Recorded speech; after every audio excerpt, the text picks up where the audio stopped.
It was a pretty good year for Canada's big banks. In 2016, shares of the nation's big five were up an average of 20%. That as the banks benefited from a recovery in the price of oil, a better rate environment, and booming capital markets. In the next hour, we've got the CEOs of Canada's biggest banks on the year that was and what's in store for 2017. I'm Amanda Lang, and welcome to a Bloomberg TV Canada special presentation, Industry Insiders.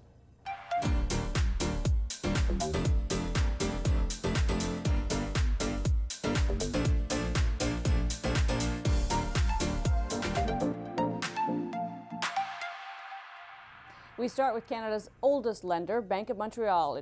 It opened its first branch in Montreal in 1817, meaning next year marks the bank's bicentennial anniversary. Now, BMO is the fourth largest lender in Canada and is growing its presence in the U.S. too. I sat down with CEO Bill Downe to discuss his plans to expand further into the world's largest economy. With each stage of building out, we've been able to increase the organic growth rate. So you saw in the last year we had 25% growth. Part of that was acquired growth, but the underlying growth has been running at about 10%. Most of it commercial. We were historically principally a commercial bank in the United States, and commercial loan growth and commercial deposit growth is really strong. The U.S. economy, even though we say it's been a slow recovery, it's been a long recovery, and it's actually, for the segments of the market we serve, it's been a very good recovery, and I think it's going to continue.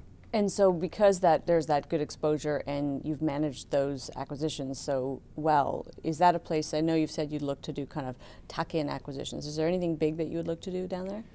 It's always situation dependent. You know, I don't like the word opportunistic, but ready when an opportunity presents itself. And in 2010, there were no big transactions that had been done for 3 years. And immediately after that, there would be no transactions done. And there was a window that we were able to take advantage of because we had developed a relationship with a bank over 20 years, and the moment was perfect, and we had a good relationship with the regulators. That deal was approved, and there are really no significant transactions approved after that. How often do those opportunities come along? You know, sometimes it's 10 years before one, but we're prepared. We're always prepared in the event that it does. The underlying question, though, is, can you make money making acquisitions if you don't have good organic growth? And I don't believe you can. So there's really two things that we have to do. We have to continue to expand the circle of the market that we serve. We have a very unique customer base, probably 1,000 good-sized private companies that could be public companies in another environment. That's a unique franchise. And then a reputation in market segments where specialization really matters. So we're very good in mining. We're very good in oil and gas. We're extremely strong in food, agriculture, food distribution, anything related, business services. In healthcare, we've specialized in biotech. So those are the areas where those markets are growing. Those for our customers, their businesses are growing. We've been able to take advantage of it. And one last dimension that I often consider to be unrecognized, and that is that those big companies, big private companies, and some of the public companies in the Midwest have global businesses now. And so as the global economy grows, they can grow faster than the domestic economy. In terms of your domestic business here, are the golden days of retail banking over in Canada? I mean, you're still obviously turning in decent returns, but it's nothing like what we see in your capital markets business or in your U.S. growth.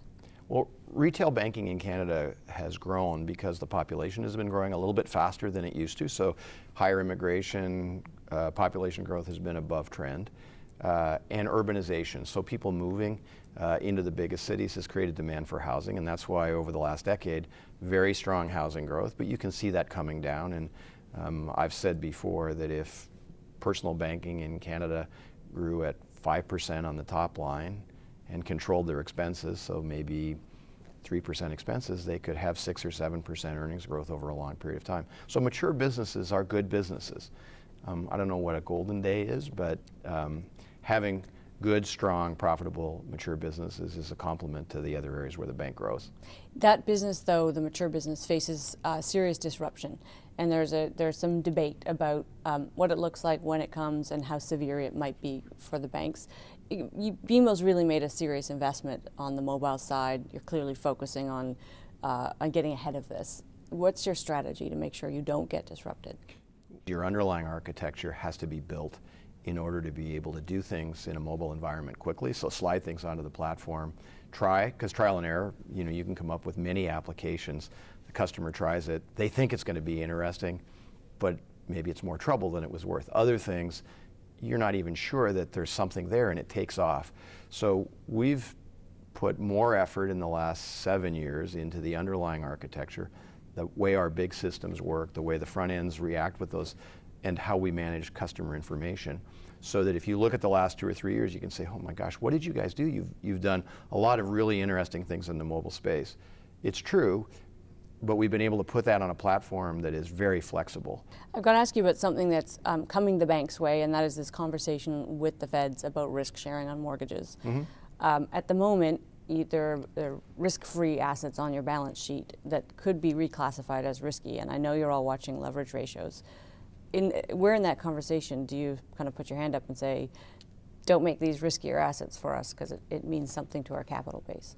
Well, I think there has to be a good discussion between people who operate at a political level so that consumers understand, the regulators whose job is to make certain that the system is secure, and the institutions that participate. And with home lending, the reason why we have an insured regime in Canada is it creates the opportunity for home ownership that otherwise wouldn't happen. So I like to reinforce the point that we have a system that's designed to encourage people to own homes, and there's an incentive in the fact that they're effectively able to borrow close to the cost of capital of the Canadian government. And then there's a universe of uninsured loans, and the banks operate in that, but it isn't a transfer of wealth from the taxpayer to the bank. It's a subsidy to home ownership on the part of the individual. Now, is it set at the right place? Is the subsidy too large? Well, if house prices rise too fast, perhaps that's a contributing factor, that it's just too easy to borrow. But I think the underlying problem is more that we have very low interest rates, abnormally low interest rates, and at higher interest rates, I think things might come back into balance. And what I've said on the topic of risk sharing is you have to ask yourself if it would change behavior, because we underwrite a loan that's insured or a loan that's uninsured exactly the same way, and the underwriter doesn't know whether the loan is going to go into the insured pool or not. So, in terms of quality of work, I see no difference. And when I compare the performance of our loan portfolio in the United States through a very severe downturn and a housing crisis, we underwrote in the same way as in the United States as we did in Canada, and the predicted losses were the actual losses. So I think there's a lot of integrity in the Canadian system. You are the last CEO standing among there's still a bunch of them out there. The big banks. You've been at BMO a long time. Recent senior level management changes have people thinking about what's next for you. Do you have a horizon on what's next? Well, I don't have a plan with a date on it. I can say that categorically.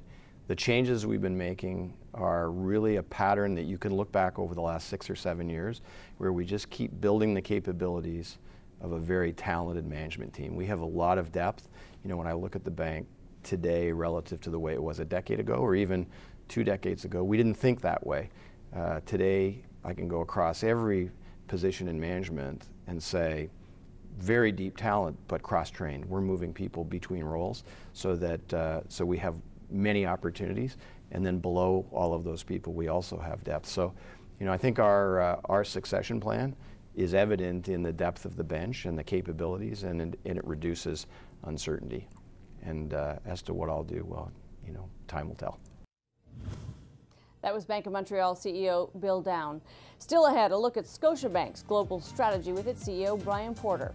Industry Insiders is back after this.